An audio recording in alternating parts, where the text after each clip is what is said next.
Three. Great day, great day, great day. It's me. It's me. All right. So, remember I told you guys we're going to do guests. So, this is guest number 2. This is my BFF Cece. And we're coming from my church in Fairfield, Mount Zion Missionary Baptist Church. So yeah, I'm going to go right into it. Got to bear me a little bit. So, remember I was telling you guys that I was going to get rebaptized. I did it today. And I'm going to do an episode about that, just the experience and everything leading up to it. But it kind of leads to the topic for today. And I chose Cece for this topic because we're going to talk about commitment, especially when it comes to being committed to your position in church and being committed to God's work. And one thing that I really do, actually one of the many things that I admire about you is the fact is like, ever since I met you, I've always seen you, like, when I tell you to be on the go, like, I only see her sitting down during service, and then maybe, like, when pastor is preaching, she may sit down, but she's going to get up eventually, but she's always doing something. But one of the many things that I love is that your heart for what you do here. And it's not just because, it's the church your family goes to, but I feel like if you were anywhere else, you would have that same amount of commitment. Like, it's like you do the invitation, you do the welcome a lot of the times, you do work with the kids, like you're always having your hand in something. And what I admire is your commitment. And I think that's something that we can agree on, is the fact that it's like commitment is necessary.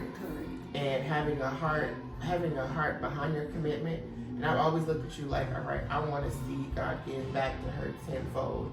And what I also admire is not just the commitment to church, it's commitment to God in general. It's like she's so like headstrong about God. She's so headstrong about her love for God and her purpose with God. Like I've never seen anyone like this.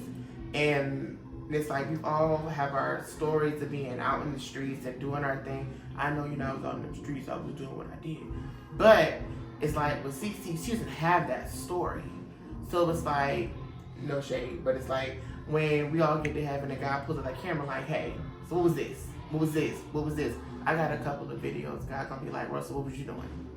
But with Cece, it's like, I know it's like God is not a, how do you say God is not a respecter of person. Right, a respecter of person, but it's like when I look at Cece, I'm like, God, just let her in. Like, he's gonna be like, girl, just come on in. Like, you didn't get a lot. Like, it's nothing for us to show, nothing for us to record. Like, I've never seen or heard of Cece having a bad moment or a bad day. And I've always watched her from like the moment we first met. It was always just like, it was just love instantly. And it's like, I remember the second time I visited, it was like she came from the choir stand just to come and give me a hug. And it's like that love of God that shines through her. It's like we can all take like a whole lesson from Cece as far as like how to handle people and how to handle ourselves and how to move in love, So commitment. And your commitment, like, where does that come from for you? Commitment for me comes from my family background. The first thing as a child that my family taught me, whatever you do it from your heart and be committed to it. Don't just do anything halfway or half-hearted. And for me, my true passion is kids. Mm-hmm. I love the kids. I make sure I go to bat for them. Yes, they have their ways. Yes, they have their moments. But they know that me as the director gonna always go to bat for them. And the scripture that makes me think about commitment is when Christ died and he said, not thy will, but thy will be done. Mm-hmm. He was letting us know this true commitment. Yes, the Father can take me away at any time, but he was so concerned about us. Right. He wanted us to come in. And that's where my commitment comes in. I want others to advance. It's not nothing about me. It never will be, never can be about me. It always has to be about Christ at all points. Because it's his kingdom that I want to advance. I don't have anything to advance. He created me to be a blessing to others. And the first time that I saw Russell, I felt his heart. His heart was there. I was like, I didn't know his name until Jeremiah said, I'm like, oh, okay, Russell. I'm like, okay, BFF. The next time that I saw him, he truly has a heart and love for people, and so that draws me as well. That allows me to be committed. Thank you. It's give me a second. Yeah. Give me a second.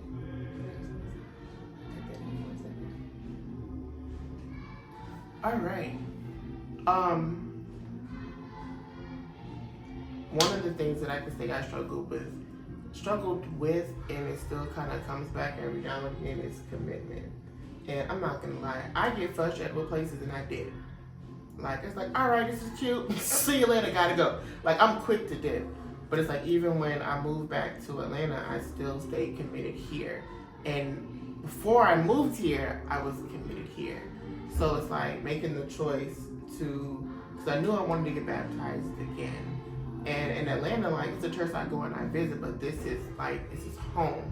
And I knew it's like, what better choice or what better place to be baptized than some place where I know that's like, all right, God, you planted me here. And I'm gonna be very transparent in this video.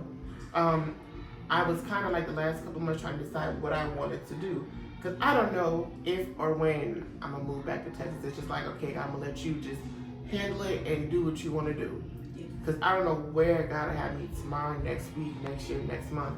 But I know I've not been told, and I don't think I'm gonna get told to leave here.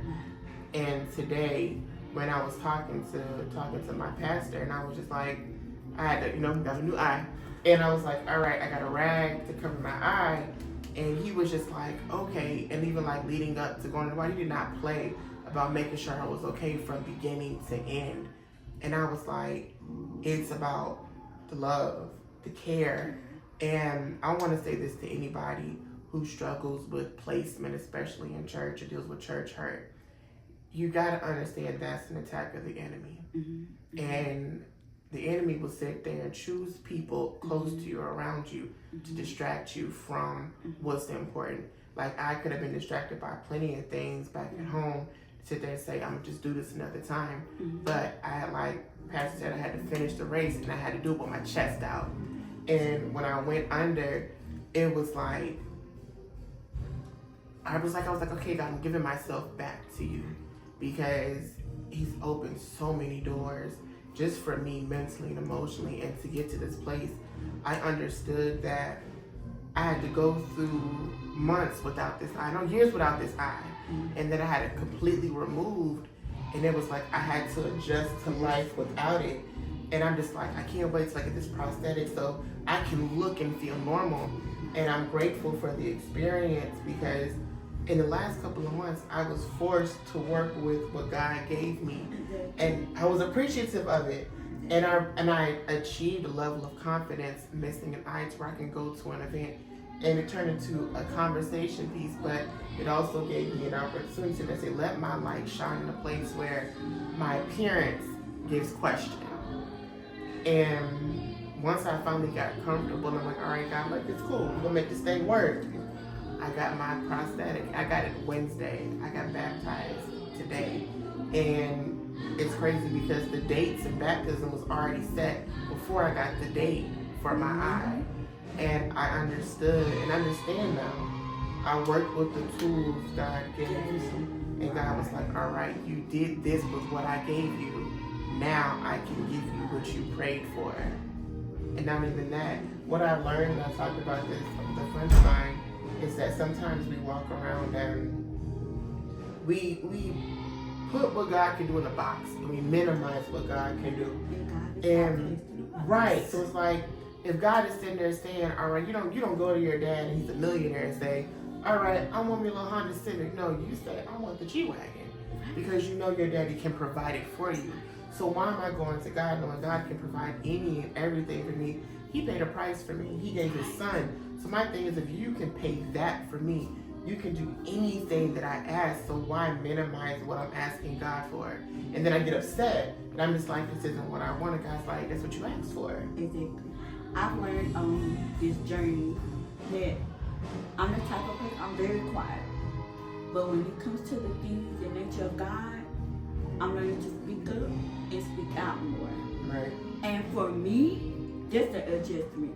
Anybody who knows me, oh, she's so quiet, but not when it comes to the thing of God. No. She opens her mouth very wide and very loud. And even like my family, they'll tell you, oh yeah, she's changed, but it's for the better. And guess what? I'm gonna continue to change for the better. Thank you, BFF. So we're gonna go ahead and land this ship. But before I do that, I just want to say shout out to everybody here in Dallas and Fairfield. Like, I really have this family, and it's like I say top tier a lot, but it's like it's people that really don't play about me and I don't play about them.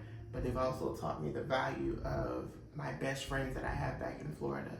So it's like life is coming full circle, and I'm gonna share something with. And shout out to my pastor. My pastor is so special. When I tell you, this man will get up there, and it's like it's rare to meet pastors that will preach a word and they'll call everybody out. But I've never heard this man call anybody out. But he's put himself on the chopping block to give examples of this is what you should be doing. You know, this is how far God can bring. He doesn't use other people as examples. This is my story. And I'm going to share this with you to wrap this up. And it's for anybody who's watching, which I appreciate you guys. He said this today, like, when you're running that race and you're crossing that line, stick your chest out. Stick your chest out. And it's like, do it with pride. Do it with your head up. Because we serve a God that's big. Because when Jesus got up on that third day, he didn't get up with his head down. He got up with his chest out. And he was like, I said I was who my daddy said that I was. So understand and be strong of who God called you to be. And when you grasp that understanding, then you can sit there and really walk with. Because I live life with my chest out. Proudly. And it's crazy because I'm starting to drop a little weight a little bit. And I want to drop a little weight. But it's crazy because I said to a friend of mine before about it's not about the weight loss. You got to get the other emotional weight off of you. And I'm in 30, and as that weight is coming off, the physical weight is coming off. And it's like, it's just so crazy because, I'm sorry, I'm going over place. Your mental and emotional weight can transfer into your physical. So, like I said in the boundaries video, go to therapy. Do the work. Keep letting God do the work in you and through you. And I love you all. And thank you, BFF, for being on this episode with me. I love you so much. And I can't be selfish and not give a big shout out to Jeremiah Taylor, because that's my dude. And when I tell you, like, my boy sat there, we've been through ups and downs, but when I tell you, like, this man has my back and I have his back, and he's the one who introduced me to this. And not from a selfish place, but he is, I don't share people with nobody. I don't believe in that. But he literally shared his safe space with me and allowed it to become my own personal safe space. So shout out to him. He's also my producer. He's holding the camera. So he waved at y'all. Y'all can't see him. But yeah, so thank you all. So I will see you all next week. We're on a journey. So I'm changing stuff. So we're going to try to get over 100 followers by January 1st. So we're going to do this together, all right? So I'm going to talk more about it. I got some new hoodies that's going to be popping out in September. So it's what did Tia Kim say? She said, we up now. I can say the other word she said, but we up now. All right? So I love you all, and I will see y'all later.